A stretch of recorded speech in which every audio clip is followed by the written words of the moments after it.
اعوذ باللہ من الشیطان الرجیم، بسم اللہ الرحمن الرحیم، اللہم صلی علی سیدنا و مولانا محمد معدن الجود والکرم وعلی آلہ وبارک وسلم۔ محترم خواتین و حضرات، السلام علیکم۔ درود نجات وبا، وبا سے نجات کا درود کون سا ہے اور اس کی فضیلت کیا ہے، آئیے آج یہ جانتے ہیں۔ درود نجات وبا پڑھنے سے وباؤں سے نجات ملتی ہے۔ اگر کسی مقام پر کوئی ایسی وبا پھیل جائے جس کا علاج یا حل نہ ہو رہا ہو تو اس صورت میں یہ درود السلام 1,00,000 مرتبہ پڑھنے سے وبا سے نجات مل جائے گی۔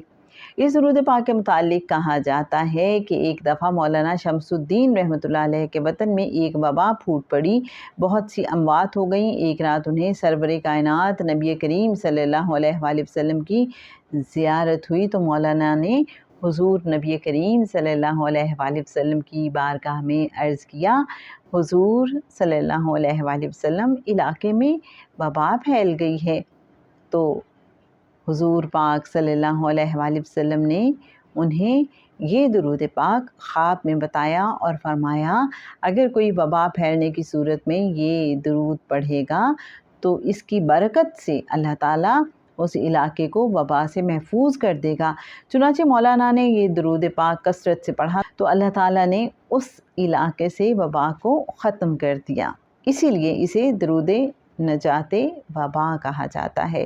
لا علاج مرض کے لیے روزانہ باوضو حالت میں 100 مرتبہ اس درود پاک کو پڑھ کر بارگاہ الہی میں دعا مانگیے۔ 40 یوم تک بلا ناغہ اسی طرح کریں، انشاءاللہ شفائے کاملہ نصیب ہوگی اور بیماری جاتی رہے گی۔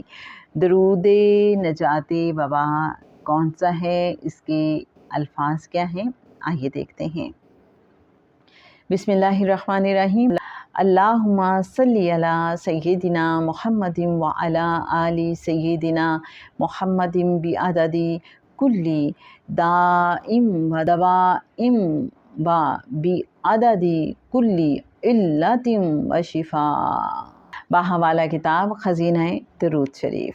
اللہم صلی علی سیدنا و مولانا محمد معدن الجود والکرم وعلی آلہ وبارک وسلم۔